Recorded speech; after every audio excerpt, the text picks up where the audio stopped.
Vamos lá, igreja. Romanos capítulo 7, versículo 14. Vamos fazer a leitura da palavra. Diz assim a palavra do Senhor: porque bem sabemos que a lei é espiritual. Eu, todavia, sou carnal, vendido à escravidão do pecado, porque nem mesmo compreendo o meu próprio modo de agir, porque não faço o que prefiro, e sim o que detesto. Olha, amado, à medida que você vai lendo, vai vendo se você se identifica com Paulo, vai vendo se você vê alguma coisa aí parecida com você. Ora, se faço o que não quero, consinto com a lei que é boa. Neste caso, quem faz isso já não sou eu, mas o pecado que habita em mim. Porque eu sei que em mim, isto é, na minha carne, não habita bem nenhum. Pois o querer o bem está em mim, não porém o efetuá-lo. Porque não faço o bem que prefiro, mas o mal que não quero, esse faço. Mas se eu faço o que não quero, já não sou eu quem o faz, e sim o pecado que habita em mim. Então, ao querer fazer o bem, encontro a lei de que o mal reside em mim. Porque no tocante ao homem interior, tenho prazer na lei de Deus, mas vejo nos meus membros outra lei, que guerreando contra a lei da minha mente, me faz prisioneiro da lei do pecado, que está nos meus membros. Desventurado homem que sou, quem me livrará do corpo desta morte? Graças a Deus por Jesus Cristo nosso Senhor, de maneira que eu, de mim mesmo, com a mente, sou escravo da lei de Deus, mas segundo a carne, da lei do pecado. Vamos orar a Deus, que nossos corações estejam agora repousados em Cristo, para ouvir a mensagem do Senhor. Vamos falar com o Pai. Senhor Jesus, queremos mergulhar na Tua palavra, queremos crescer nas Escrituras. Nosso desejo, Pai, sincero e profundo da alma, é que as ovelhinhas que o Senhor nos confia a pastorear sejam maduras, sejam seguras, estejam aptas na Tua palavra para manejá-la de um lado para o outro, e tenham uma vida espiritual com saúde em Cristo Jesus. Então, Pai, fala aos nossos corações nesta manhã de domingo. É o que nós te pedimos profundamente, que esta palavra traga impacto poderoso a cada coração.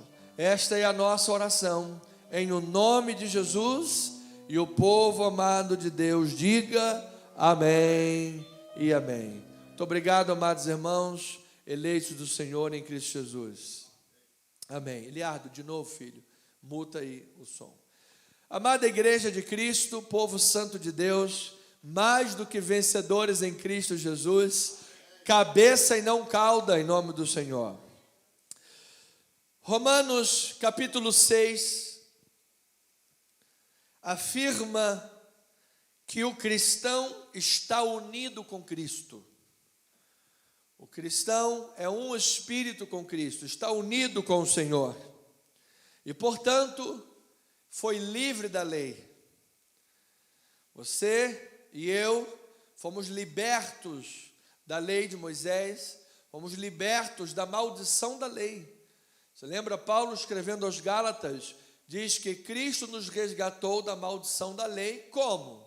Fazendo-se Ele próprio maldição em nosso lugar, porque Ele foi pendurado em madeiro, maldito todo aquele que for crucificado. Então, em Cristo Jesus, unidos a Ele, fomos libertos dessa maldição. E Paulo ilustra esse fato de Romanos 6 Ele ilustra isso em Romanos capítulo 7, fazendo a alusão ao casamento, que o cônjuge está ligado ao outro enquanto ele vive. A mulher está ligada ao seu marido enquanto ele vive. E ela só fica desobrigada do casamento quando? Quando o marido morre. A questão é, quem foi que morreu nessa relação? Fomos nós. Nós morremos. A noiva de Cristo. Morremos quando? Morremos em Cristo Jesus. Nós morremos. Paulo disse assim: estou crucificado com Cristo. Oh, glória a Deus por isso. Que frase poderosa, hein? Estou crucificado com Cristo. Amado, logo já não sou eu quem vive, mas Cristo vive em mim.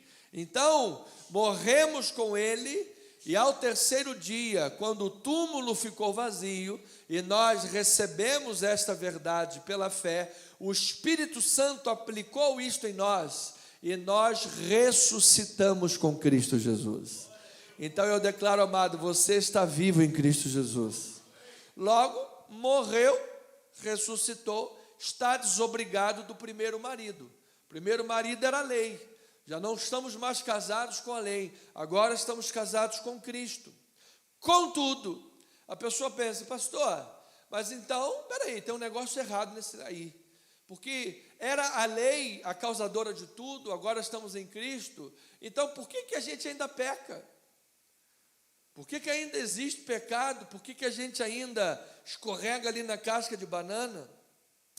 Contudo, a presente era ainda sofre os efeitos do pecado de Adão.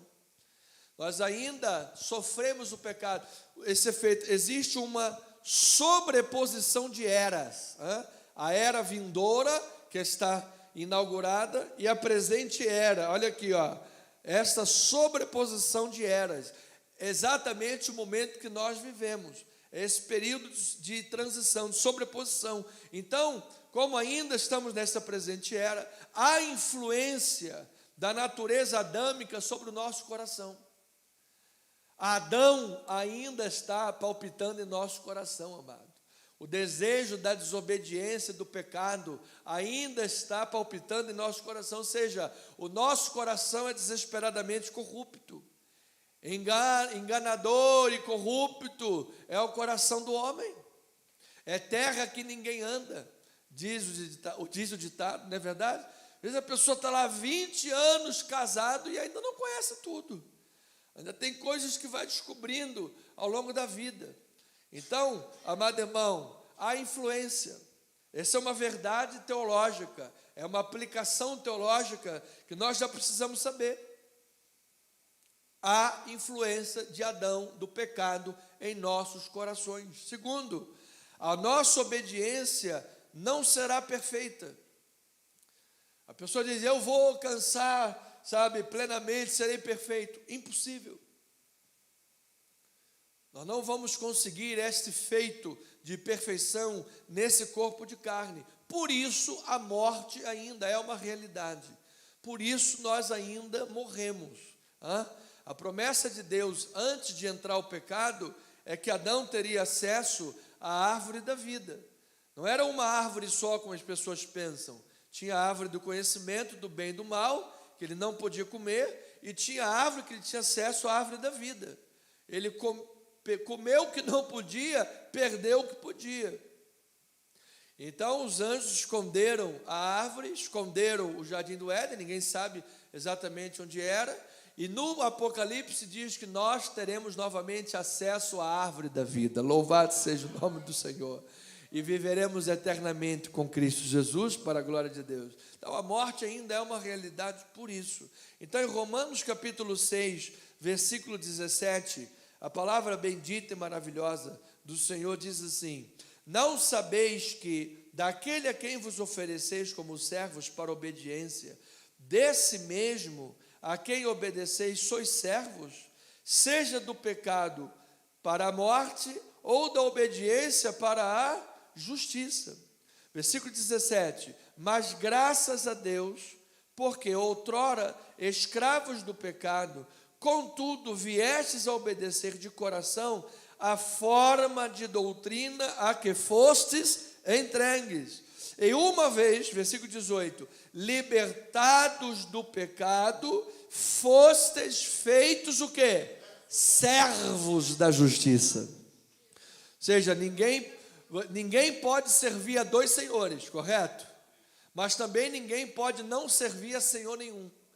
Pastor, eu sou neutro, eu estou num campo neutro. Impossível, filho. Ou você é servo de Deus, ou você vai ser servo do pecado. Escolhe aí. Eu sou servo da justiça, amado, servo de Deus, em Cristo Jesus. Aí o versículo 21, nosso irmão Paulo diz assim: olha lá, quando você era servo do pecado, naquele tempo, que resultado colheste? Somente as coisas de que agora vos envergonhais, porque o fim delas é o que, amados irmãos? É a morte. Agora, eu adoro essas palavrinhas de Paulo. Agora, porém, essas condições adversativas. Agora, porém, o que? Libertados do pecado, transformados em servos de Deus, tendes o vosso fruto para a santificação. E por fim, a vida eterna com o Cordeiro de Deus para toda a eternidade. Olha, amado, a palavra é preto no branco, é claríssima. E aí o 23 ele diz algo importante, ele diz assim: porque o salário do pecado é a morte, mas o dom gratuito de Deus é a vida eterna em quem? Cristo Jesus, nosso Senhor. Então levante acima das tuas mãos e diga: Jesus Cristo, Tu és o Senhor e Salvador da minha vida. A minha vida, Pai, está nas Tuas mãos. Me conduz, Jesus. Faz a Tua vontade na minha vida. Eu quero viver para a Tua glória, para o Teu louvor, para honrar o Teu nome, honrar o Teu sacrifício. Nós somos o Teu legado, Jesus. Usa o Teu povo para a glória do Senhor. Você ama esta palavra, ama Jesus, amado? Eu amo Jesus. Então diz Isaías o profeta, que quando o Espírito Santo, profeta Isaías declarando a respeito de Jesus, quando Jesus olhasse o fruto do seu penoso trabalho, da sua alma, ele ficaria satisfeito. Amado, quando Jesus olha uma igreja que confessa publicamente o seu nome, uma igreja que dá o seu testemunho onde você está vivendo no seu local de trabalho, uma igreja que vive o Evangelho, ele vê esta obra, fruto do seu penoso trabalho da cruz, e ele fica satisfeito. Amado, ele está satisfeito com a tua vida em nome de Jesus. Por isso ele não recebeu a oferta de Caim, porque Caim, as suas obras eram más, ele andava nos caminhos do maligno, mas Abel, quando trouxe a sua oferta, aquilo foi suave cheiro, porque Abel era de Deus. Amado, você é de Deus, a tua oferta é suave, a tua vida é suave diante de Deus. Então Paulo está introduzindo, primeiramente, um princípio, qual, pastor? A obra de Deus é realizada pelo Espírito Santo na vida daqueles que estão unidos a Cristo. Ou seja, somente pela nossa união em Cristo Jesus, a obra de Deus que nos torna semelhantes a Jesus Cristo, ela toma continuidade. É o Espírito Santo. E ele estabelece um contraste entre a lei, que era ineficaz, a antiga aliança. Ela, ao contrário de aperfeiçoar alguém, ao contrário de você colocar lá 1 milhão de regras, 1 milhão de leis, 613 mandamentos, e ao invés desses 613 mandamentos transformar você num crente maravilhoso, ao contrário, a lei incita o pecado, a lei incita o velho homem. Quando você diz que alguém não pode fazer uma coisa, aí é que a pessoa quer. Por isso que a lei leva ao pecado. Por quê, amado? Porque ela incita o pecado. O que é proibido incita o pecado. Você vê a questão, por exemplo, isso, Romanos 1, ele alia isso à questão sexual. A pessoa tem lá a sua vida desregrada sexual, e quanto mais desregrada mais desregrada quer que seja, ao ponto que isso vai perdendo o prazer. Daqui a pouco a pessoa quer fazer loucura, aí o cara está lá dentro do elevador, fazendo sexo no elevador, e daqui a pouco ele está querendo não sei mais o que, em público, então ele está fazendo sexo com bicho, com animal. Por que, amado? Cada vez mais perverso ele vai perdendo o seu prazer, e, amado, o fim disso tudo, sabe o que é? É um abismo de infelicidade, porque só quem pode satisfazer a tua vida é o nosso Senhor e Salvador Jesus Cristo. É Ele quem transforma a vida. Agora, Ele contrasta, portanto, essa lei ineficaz com a obra do Espírito Santo. Se você anda em Cristo Jesus, é de glória em glória. Amado, de glória em glória. Por isso que tudo é assim, tanto a vida para Deus é de glória em glória, quanto a vida do pecado, ela também é de passo a passo para o pior. Para o pior. Uma das formas de Deus disciplinar o rebelde, qual que é? É entregá-lo à vontade dele mesmo. Deus fala assim, tá bom, você quer andar nos seus próprios caminhos? Vai, e deixa ele andar. E a pessoa, diz a palavra, um abismo chama outro abismo. Aí a pessoa viveu 80 anos, pastor, 80 anos, aquele cara é orgulhoso, é pedante, é mentiroso, é fofoqueiro, é isso, aquele. Em 80 anos, ele foi de abismo a abismo, se tornou um orgulho só em pessoa. Dá nojo, que horrível. Agora você imagina, em toda a eternidade, o cara desenvolvendo isso daí. Meu amado, aí vai ser um inferno. C.S. Lewis, aí esse lugar vai ser um verdadeiro inferno. Deus nos livrou desse lugar. Nós vamos estar vivendo para sempre diante da glória do Senhor. Haverá paz, haverá alegria, haverá harmonia, haverá amor. Eu recebo em nome de Jesus, aleluia. Então, vem uma pergunta, que Paulo levanta a questão. O Evangelho, ao nos libertar, ele nos liberta para que a gente viva de qualquer forma. Já que nós somos salvos pela graça, se nós somos salvos pela graça, se Ele salva-nos pelo que Jesus fez na cruz do Calvário, não tenho mérito nas minhas obras, eu posso viver de qualquer jeito? Não, de forma nenhuma. Diz, de forma nenhuma, claro que não. Foi pago um alto preço. Então não podemos. Você pode, aí Paulo explica assim, filho, você pode estar casado com a lei ou você pode estar casado com Cristo.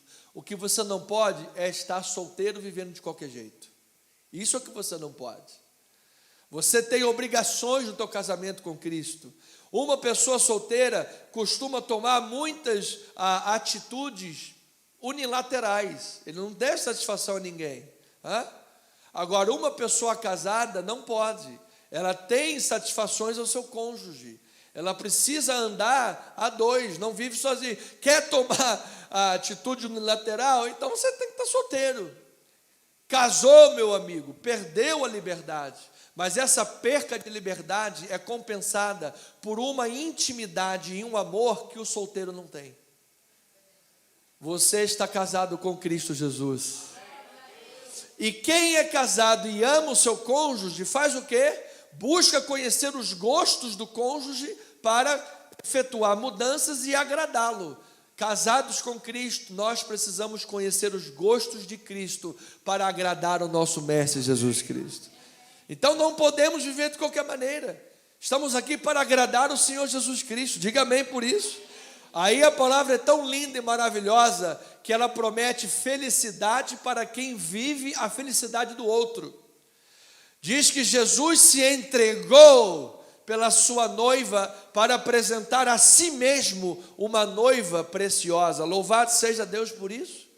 Ou seja, eu encontro a minha felicidade fazendo o meu cônjuge feliz, fazendo a vontade do meu Senhor e Salvador Jesus Cristo. Aí vem a palavra de Deus e diz assim: agrada-te do Senhor, e Ele satisfará os desejos do teu coração. Aleluia! Deus é bom. Por que, amado? Porque quanto mais você parece com Cristo, mais o gosto de Cristo vai estar em você. Mais a mente, Paulo diz, nós temos a mente de Cristo Jesus. Amado, eu declaro a mente de Cristo na tua vida, amado. A tua boca, a tua língua não é só um órgãozinho, uma língua aí que bota fogo em floresta. A tua língua é a trombeta do Espírito Santo de Deus, amado. O teu coração, amado, foi circuncidado pelo Espírito Santo de Deus. Então a Bíblia compara o nosso corpo como uma armadura de Deus. Nós estamos aparamentados dessa armadura. Então não podemos viver de qualquer jeito. Romanos capítulo 7, 4 a 6, é isso que Paulo está respondendo. Assim, meus irmãos, quem é irmão em Cristo Jesus nesta igreja? Olha aí para o lado, veja teu irmão, olha bem a cara dele. Vai ter que olhar essa cara aí para o resto da vida, amado. Aí eu lembro logo do Zagalo. Vai ter que me engolir. Pastor, então come menos para ver se dá para engolir direito. Vai ter que me aturar. Então olha lá. Você veja, essas expressões, elas não estão no foco central, aí às vezes por isso passa desapercebido. Às vezes a gente lê e passa desapercebido. Amados, nós somos irmãos em Cristo Jesus. Nós somos uma família do Senhor. Aí ele diz, então meus irmãos, também vós morrestes relativamente ao primeiro marido. Você morreu para a lei. Por quem? Por meio do corpo de Cristo, para pertencer a quem? Ao outro marido. A saber, aquele que ressuscitou dentre os mortos, a fim de que frutifiquemos para Deus. Versículo 5. Porque quando vivíamos segundo a carne, as paixões pecaminosas, olha isso, postas em realce pela lei, operavam em nossos membros, a fim de frutificarem para a morte. Agora, porém, libertados da lei, estamos mortos para aquilo a que estávamos sujeitos, de modo que servimos em novidade de espírito e não na caducidade da letra. Oh glória! Não é um conjunto de checklist, pode, não pode. Não é isso, amado. É o Espírito Santo que vai trabalhar na tua vida. Paulo diz, tudo me é lícito, mas nem tudo me convém. Eu não vou me deixar dominar por nada dessas coisas. Então, quando o cristão, porventura, faz algo que não deve, o Espírito Santo fala. O Espírito Santo trabalha. O Espírito Santo incomoda. Amado, nós servimos um Deus vivo. Nós pertencemos a um Deus vivo. E outra coisa, você não é filho de chocadeira. Você é propriedade exclusiva de Deus, amado. E se Satanás tentar se levantar, já caiu. Aleluia! Se Satanás pegar os 7 espíritos piores e vir com capiroto, Zé Pilantra e não sei mais quem para tentar te pegar e abrir a porta da tua casa, ele vai ter um encontro, sabe com quem? Com o leão da tribo de Judá. Amado, ganhei a camiseta esta manhã do leão da tribo de Judá. Amado, e contra esse leão ninguém pode rugir, é um gato desdentado, amado. Então, essas são realidades espirituais que permeiam a nossa vida. E que nós precisamos de ter consciência delas para viver a vontade boa e maravilhosa do Senhor. Agora, a luta dentro de todo cristão resulta, portanto, da sobreposição dessas duas eras. Ou seja, Oscar Cullmann, um teólogo, ele diz assim, é o já e o ainda não. O já, o que é? A era vindoura já se iniciou em Cristo Jesus. Jesus disse, se eu expulso o demônio pelo dedo de Deus, é chegado o reino de Deus sobre vós. Nós já estamos vivendo o reino de Deus. Você faz parte do reino de Deus. Já se iniciou. A primeira vinda de Cristo deu início aos últimos dias. Nós já estamos há 2024 anos nos últimos dias. Esse sol está demorando um pouquinho para levantar aos nossos olhos. Porque para Deus um dia como 1000 anos como um dia, né? Mas olha, o sol quando começa a raiar, ninguém pode parar, amado, ele está raiando.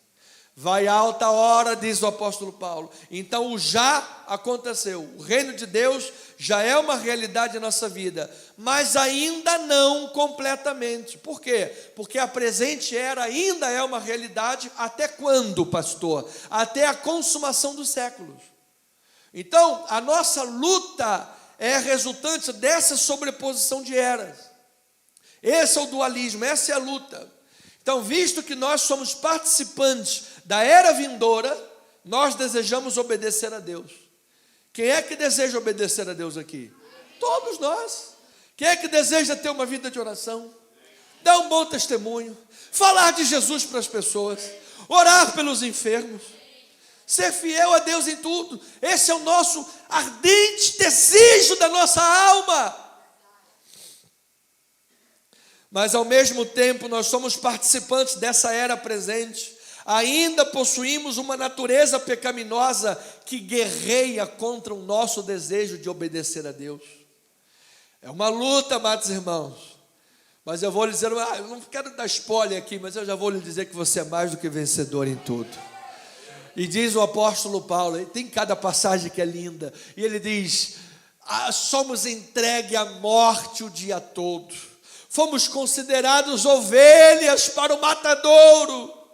Em todas estas coisas, porém, somos mais do que vencedores por meio daquele que nos amou.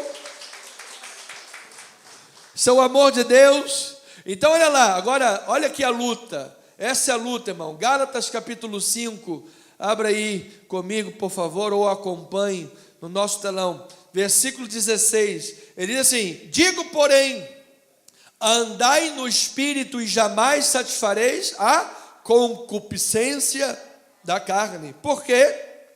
A carne milita contra o Espírito e o Espírito contra a carne, porque são opostos entre si, para que não façais o que porventura seja do vosso querer. Em Cristo Jesus nós queremos agradar a Deus, mas a tua carne não quer. Vou para a igreja, a carne não quer. Pastor, mais 5 minutinhos. Aí a pessoa faz assim, quando olha o relógio é 9:30 da manhã. Olha lá. Nosso amado irmão Marco, mas ele trabalha durante a madrugada, então, a noite toda, só misericórdia. Atrapalha. 5 minutinhos, 5 minutinhos. Aí ele diz, milita.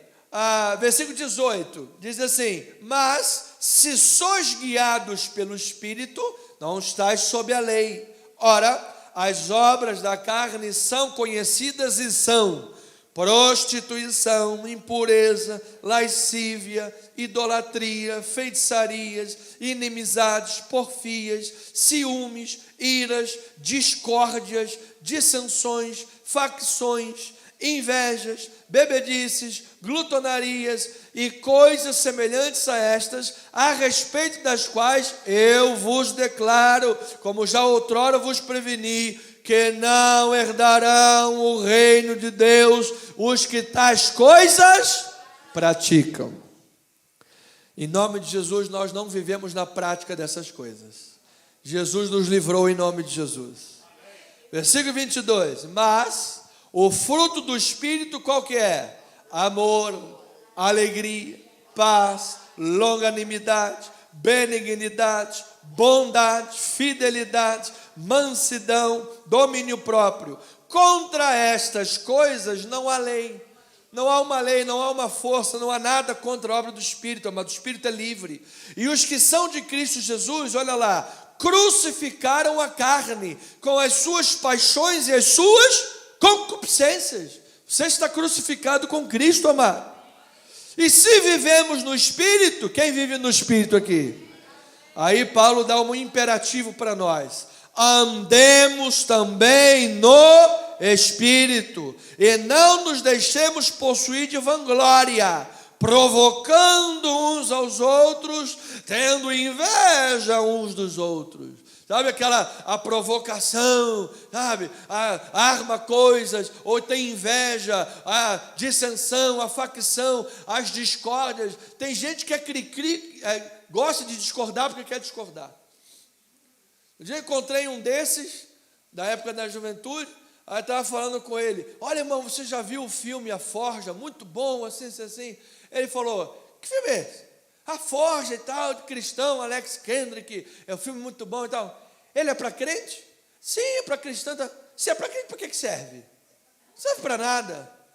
Eu falei: meu irmão, está repreendido em nome de Jesus.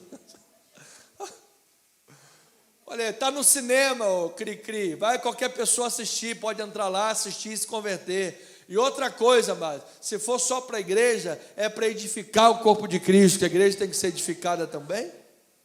Então, amado, a palavra carne aqui é do original grego sarx.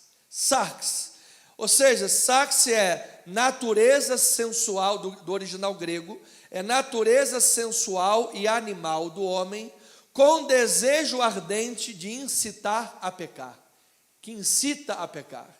Ou seja, carne, ele não está falando especificamente dessa carnezinha aqui, ó, ou está falando do rim, ou então está falando do pâncreas. Não, pastor, o pecado está no pâncreas. Não, amado, o pecado não está num órgão. Carne aqui é sarx, é a natureza humana, é a nossa natureza humana que entrou, onde entrou o pecado. Então, visto que a era vindoura já se iniciou, e nós estamos em Cristo Jesus, temos o Espírito Santo trabalhando em nossa vida. Deus nos dota de desejo e capacidade de servi-lo.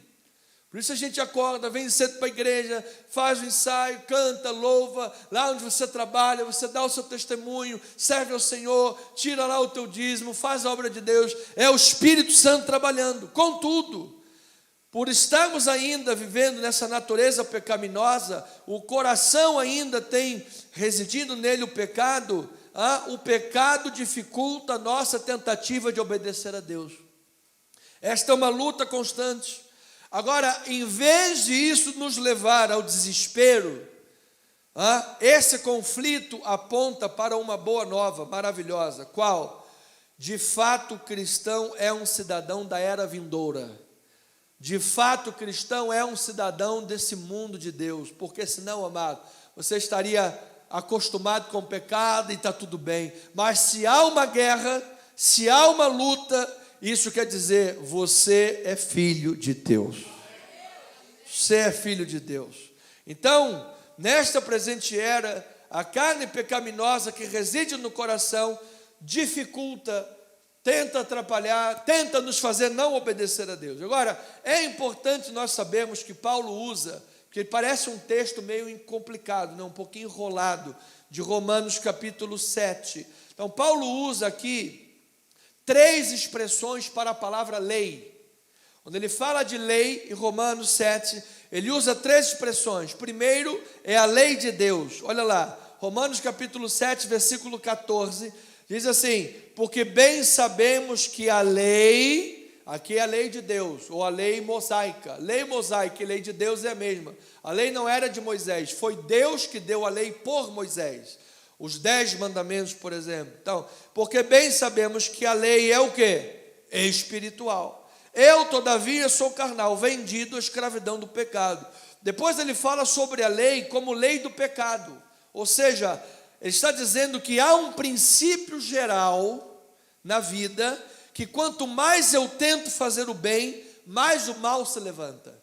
Quanto mais eu tento fazer o bem, mais o mal vem a mim. Quanto mais eu tento me santificar, maior dificuldade vem. Esse é um princípio geral. Versículo 21, diz a palavra, olha lá: então, ao querer fazer o bem, encontro a lei. Aqui é uma lei como princípio, um princípio geral. Encontro a lei de que o mal reside em mim.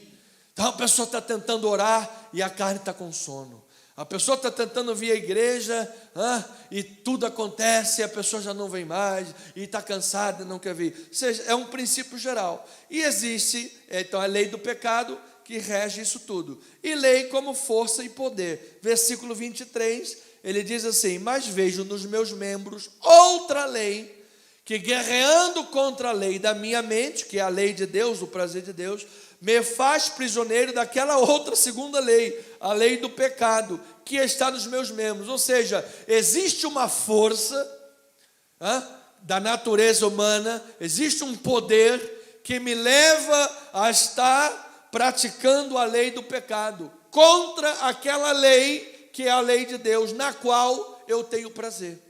Então, amado, é uma briga de todo lado, você imagina. Agora, a lei de Deus é o poder principal. Amado, o poder principal que rege a minha vida e a tua vida é a lei de Deus. Nós somos guiados pelo Espírito de Deus. Diga: eu creio nesta palavra em nome de Jesus. Então nós somos guiados principalmente, este é o poder principal. O outro poder que atua dentro de nós é o pecado. Mas o pecado não é a influência dominante do coração. Ele exerce influência, ele guerreia contra os nossos desejos mais profundos de santidade, mas ele não é determinante, ele não é dominante. Pela graça você foi liberto, não estás debaixo da lei, por isso o pecado não terá domínio sobre você, amado. Por isso Paulo pode virar e dar ordens para as pessoas, apostolicamente ele diz: ofereça os teus membros para Deus. Assim como você ofereceu para o pecado, ofereça para Deus. Não satisfaça a carne, jamais satisfareis a carne, andai no Espírito. Por que ele está dando essa ordem? O que ele está dizendo imperativamente? Porque a lei dominante da nossa vida é a lei de Deus, é o Espírito Santo. Você pode vencer o pecado, diga amém por isso. Você pode vencer o medo, o orgulho, pode vencer a intimidação, pode vencer os dramas desta vida, porque maior é aquele que está em nós do que aquele que está no mundo. Então, no meu verdadeiro eu, no fundo do meu coração, eu me identifico com a lei de Deus. Eu vejo que a lei de Deus é boa, eu vejo que a lei de Deus é santa, eu tenho desejo de guardar a lei de Deus, pois nela eu tenho prazer. A minha pergunta é: no teu verdadeiro eu, que é crente em Jesus Cristo, você tem prazer na lei de Deus? Diga: eu tenho prazer na lei de Deus. Então eu vou lhe dizer uma coisa, porque isto é uma crise muito grande na vida de milhares de cristãos. Às vezes a pessoa tem aquela chamada síndrome do impostor. Já ouviu falar disso?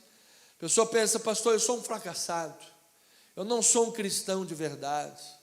Eu às vezes estou lá caminhando, mas às vezes vem um desejo de fazer uma coisa errada. Amado, o teu verdadeiro eu é ser convertido em Jesus Cristo, é ter prazer na lei de Deus. Agora há uma outra lei que guerreia, mas em nome de Jesus você é mais do que vencedor. Freud chegou a dizer, ao ponto de falar, que nós temos dentro de nós uma coisa chamada libido interior, que é cheia de desejos primitivos, cheia de, sabe, um glutão, um pecador, um devasso, é a libido. Mas nós temos também dentro de nós um superego, que é a consciência repleta de padrões sociais e padrões de família. Aí a libido está lá querendo avançar o sinal, e o superego está botando a cancela. Não, para aí, cara, você não pode. E fica lá essa luta. Você veja, a ciência tentando explicar o que a Bíblia Sagrada já está dizendo há mais de 2000 anos. Então eu quero receber e declarar que nós somos vencedores e podemos dominar o pecado. Então, amados, quando todos nós nos deparamos com desejos discordantes, isso aqui é muito importante falar para a igreja. Todos nós nos deparamos com desejos discordantes, os muitos os eus diferentes. Agora a pergunta: qual é o meu eu verdadeiro? Essa questão do eu verdadeiro foi resolvida no dia que você recebeu Jesus. Se você confessa Jesus como suficiente Salvador, o eu verdadeiro da tua vida somos uma nova criatura em Jesus Cristo.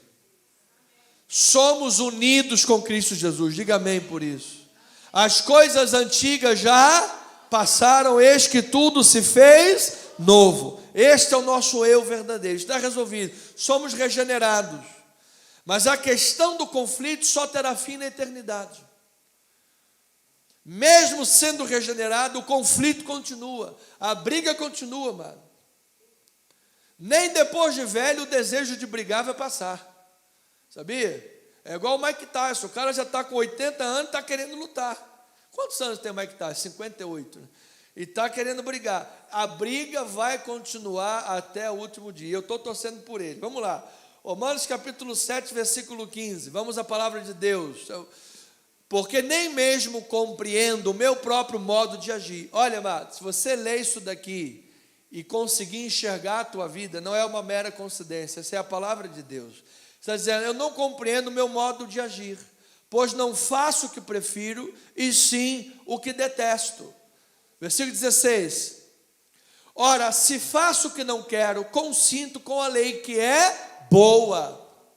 Neste caso, quem faz isso já não sou eu, mas o pecado que habita em mim.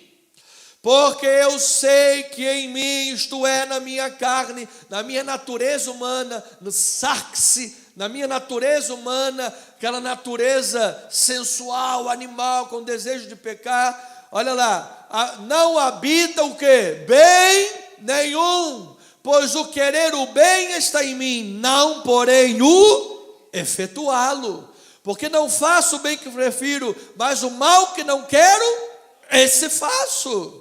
Mas se eu faço o que não quero, não sou eu quem o faz, e sim o pecado que habita em mim. Versículo 21. Então, ao querer fazer o bem, encontro a lei, o princípio geral de que o mal reside em mim. Que luta! Às vezes as pessoas se desviam porque não sabem disso aqui. Abandonam a obra de Deus porque não sabem disso. Pastor, eu acho que eu não me converti direito, porque quando eu vejo um negócio assim, ou assado, ou aquilo, vem uma vontade, vem uma libido, vem lá um problema.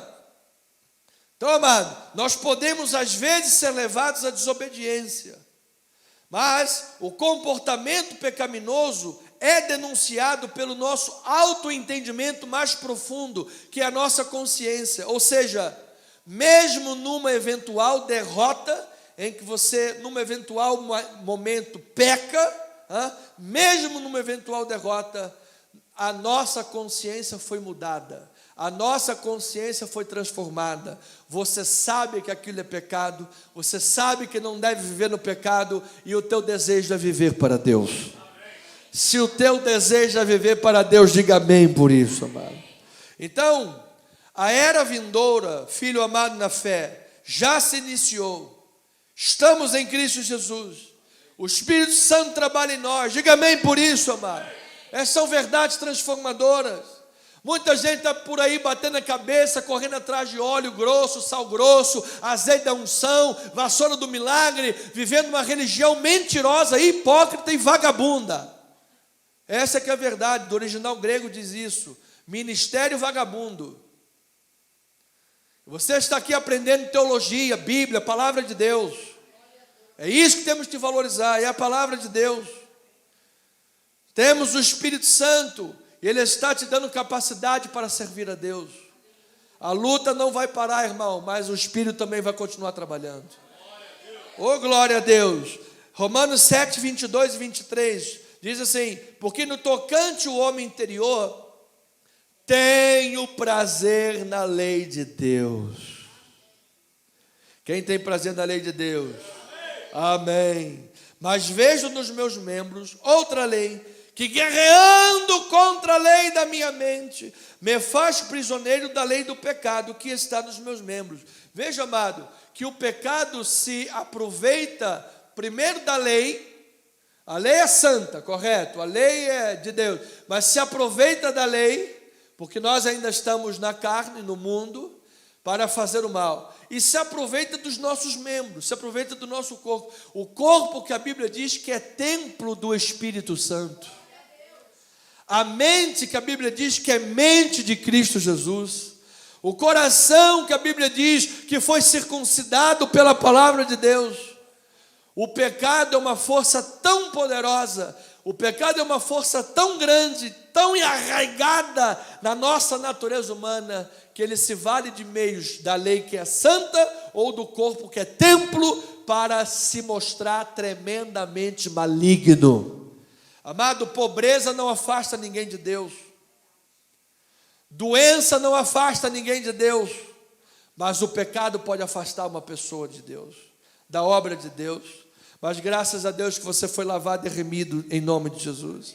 Então, antes da conversão, Paulo está se referindo, isso aqui é muito importante, porque Paulo está se referindo ao pecado como aquele que o matou. Ou seja, antes da conversão a pessoa está morta, mas agora, convertida em Cristo, Paulo está descrevendo uma luta em andamento contra o pecado, em que ele se debate e não se entrega. Ou seja, ele diz, ele está usando o tempo presente, eu tenho prazer na lei de Deus. Porque esse texto, amado, não dá para abrir tudo aqui, senão a gente ia ficar uma conferência o dia inteiro falando aqui, mas esse texto é muito discutido,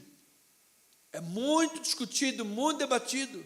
E a pessoa diz, não, Paulo está dizendo que isso aqui era ele antes de converter, ou então Paulo está dizendo que isso aqui era só um problema dele. Não, senhor, Paulo está usando o tempo presente, eu tenho prazer na lei de Deus. Um ímpio não tem prazer na lei de Deus. Isso aqui já é Paulo convertido, já é Paulo maduro. E eu vou lhe dizer uma coisa, amado irmão, você e eu vamos enfrentar sempre essa luta, mas a graça de Deus estará conosco em nome de Jesus. A graça de Deus. Então o descrente não tem deleite em Deus no fundo do coração. A sua mentalidade é carnal e inimiga. Mas você em Cristo Jesus tem prazer. 1 Coríntios 2, 12 a 14 diz a palavra, ora, nós não temos recebido o Espírito do mundo, e sim o Espírito que vem de Deus, para que conheçamos o que por Deus nos foi dado gratuitamente. Versículo 13, disto também falamos, não em palavras e pela sabedoria humana, mas ensinadas pelo Espírito, conferindo coisas espirituais com espirituais. Versículo 14, ora, o homem natural não aceita as coisas do Espírito de Deus. Por quê? Lhes são loucura, e não pode entendê-las, porque elas se discernem como espiritualmente. Amado, é o Espírito Santo de Deus que te dá discernimento das coisas de Deus. Sabe por que você confessou Jesus como Senhor? Porque o Espírito Santo está na sua vida. Quando você peca, vem aquele juízo e fogo, ai meu Deus, pronto para consumir, e você nesse momento pede perdão, sabe por quê? Porque é o Espírito Santo de Deus trabalhando na tua vida. Quando você vê a injustiça, o erro, as divisões, as dissensões, as discórdias, os ciúmes, as porfias, você não quer entrar nessa cirandinha do diabo. Sabe por quê? Porque você é ovelha de Deus. E quem é ovelha de Deus não entra em divisão. Quem é ovelha de Deus não entra em facção. Quem é ovelha de Deus não faz grupinho contra o seu pastor. Porque ovelha que é ovelha é obediente. E se você não é ovelha, você vai descobrir quando você vai... Pede a esposa, o marido para gravar quando estiver dormindo, amado. Se durante o sono você... Você vai começar a fazer uma oração forte aqui, amado. Porque ovelha tem que fazer... Você é ovelha de Deus, amado. Me dê 3 minutos para terminar essa mensagem. Então, Paulo está falando, amados, da experiência de viver seguindo Jesus. Minha pergunta óbvia é, mas é bom perguntar coisas óbvias. Jesus perguntava para o cego o que ele quer, né? Ele quer enxergar. Ele queria despertar alguma coisa dentro dele. A minha pergunta óbvia é: quem quer seguir Jesus até o fim? Mesmo que seja para o martírio, nós somos de Jesus. Nós somos de Jesus. Então, nós temos prazer na lei de Deus, mas ouça isso, ovelhinha amada: nós somos incapazes de guardar a lei de Deus por nós mesmos.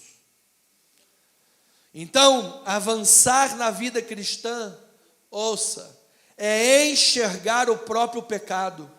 Se algum dia você se vir acima do pecado, se algum dia você se olhar e se sentir um cristão tão bom, mas você é um cristão tão bom, você sequer precisa do alerta e da advertência, você está enganado.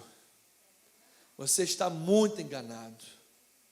Avançar na vida cristã é assim: quanto mais maduros nós nos tornamos em Cristo, mais nós somos capazes de discernir o pecado em nosso coração. Em outras palavras, quanto mais santos nós ficamos, menos santos nós nos sentimos. Por isso que Lutero se debatia. O cara tentava viver de todas as maneiras mais rigorosas e se sentia um pobre pecador, um simul justus et peccator. Porque quanto mais santo você se torna, menos santo você se sente. E isso não é falsa modéstia, amado. Isso, na verdade, é estar consciente das raízes rebeldes e das raízes egoístas que permanecem em nosso coração. Então, em Romanos capítulo 7, versículo 24, quem quiser ser um cristão verdadeiro, quem quiser ser um cristão liberto, quem quiser ser um cristão consciente e feliz, precisa diagnosticar o seu pecado e precisa dar o mesmo grito do apóstolo Paulo: desventurado homem que sou, quem me livrará do corpo desta morte? Então, irmãos, quando nós lemos a lei de Deus corretamente, quando nós lemos a palavra de Deus corretamente e olhamos para a nossa vida, não é a vida do outro, irmão.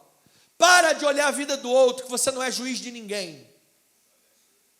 Quando a gente olha para a nossa própria vida, para o nosso próprio umbigo, mas olhamos com sinceridade, nós só podemos chegar à mesma conclusão de Paulo. Você sabe o que significa essa palavra desventurado do original? Desgraçado. Desgraçado homem que sou. Amado, isso é difícil de engolir, mas ouça o que eu vou lhe dizer. Sem aceitar esse fato, nós jamais entenderemos a glória do Evangelho. Nós jamais conseguiremos apreciar o Evangelho da justiça recebida. Nós sempre vamos achar que no fundo tem uma pontinha que me faz merecer esse Evangelho. Tem uma pontinha que me faz merecer essa salvação. Desgraçado homem que sou. Se você não aceitar esse fato, você não vai conseguir olhar para o Evangelho da salvação e ver a glória do Evangelho. Amado, nós não temos nada para oferecer para Deus. Nada. A única coisa que eu e você tínhamos para oferecer para Deus, sabe o que é? É o nosso pecado sujo e a nossa carne imunda. Mas graças a Deus, Jesus nos fez ser abençoados em Cristo Jesus. Então, versículo 25, ele vai dizer: graças a Deus por quem? Que maravilha. Diga aí, Jesus Cristo. Jesus Cristo, nosso Senhor. De maneira que eu de mim mesmo, com a mente, sou escravo da lei de Deus, porque Ele me converteu. Mas segundo a minha natureza humana, escravo da lei do pecado. Então, amado, eu termino dizendo, a pergunta de Paulo: quem nos resgatará a nós? Jesus. Diga aí, Jesus. É Jesus, amado. Ele que nos resgatou do império das trevas. E quem é que aplica essa obra em nossa vida hoje? É É o que Paulo vai dizer no capítulo 8 inteiro de Romanos. É o Espírito Santo de Deus que habita em nós. Amado, nós não somos um corpo vazio. Nós não somos um corpo de carne vazio. A nossa casa está cheia. E está cheia do Espírito Santo de Deus. Aonde quer que nós andemos, o Espírito Santo está nos guiando, irmãos.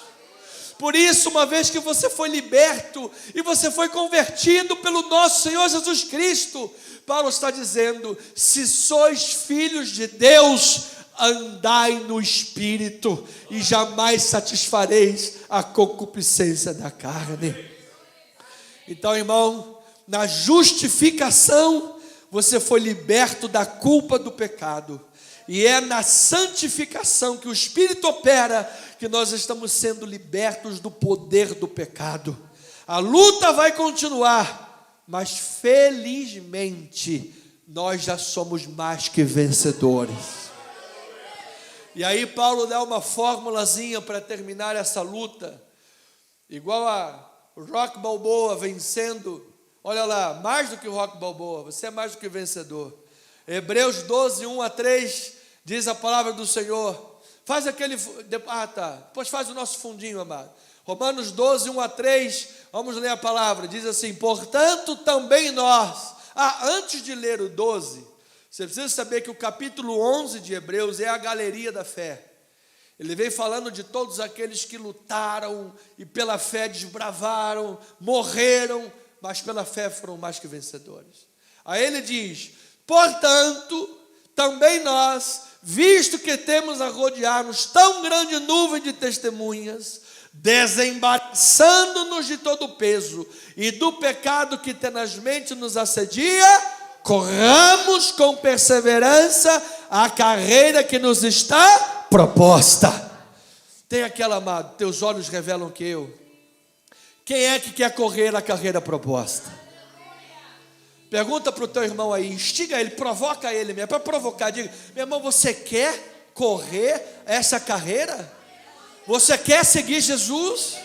Quer ou não quer? Quer ou não quer?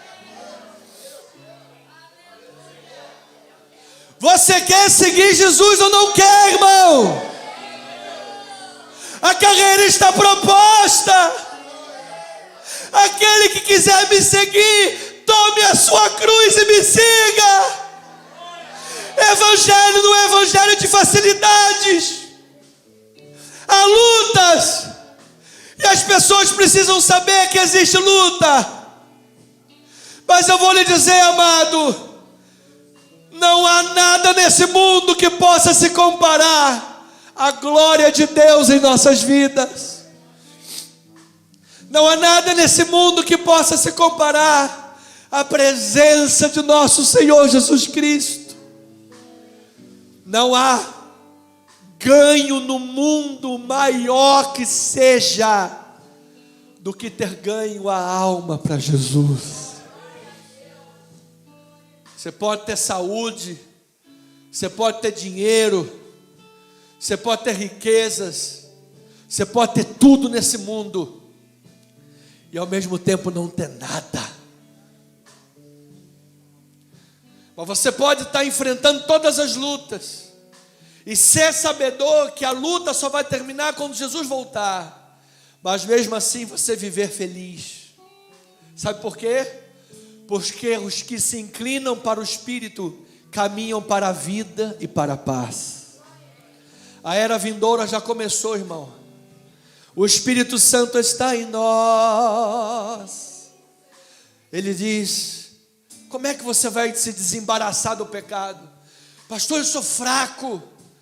Pastor, às vezes eu estou numa luta e eu caio, eu peco, eu erro. Pastor, às vezes eu me sinto nocauteado no ringue. Às vezes, pastor, ninguém vê. E eu estou lá no meu travesseiro chorando. Porque às vezes eu me sinto um fracassado. Quero desistir da vida e de tudo. Como é que eu vou me desvencilhar de tudo isso, pastor? Como é que eu vou viver o evangelho triunfante em Cristo Jesus? Versículo 2.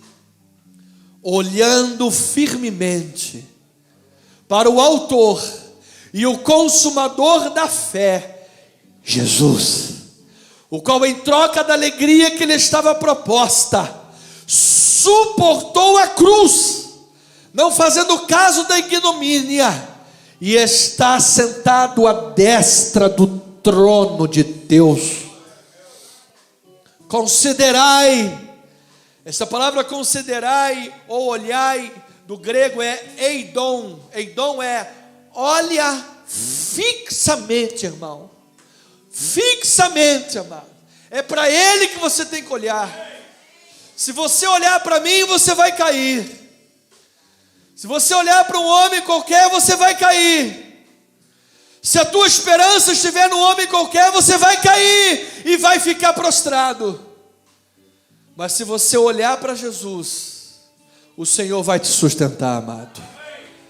Porque o justo cai, mas o Senhor lhe sustenta. Considerai atentamente aquele que suportou tamanha oposição dos pecadores contra si mesmo.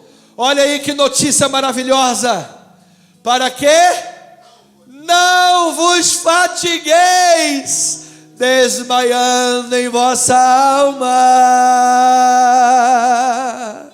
Você não vai desmaiar. Você não vai desmaiar, porque você está olhando para Jesus. Vamos ficar de pé, amados irmãos.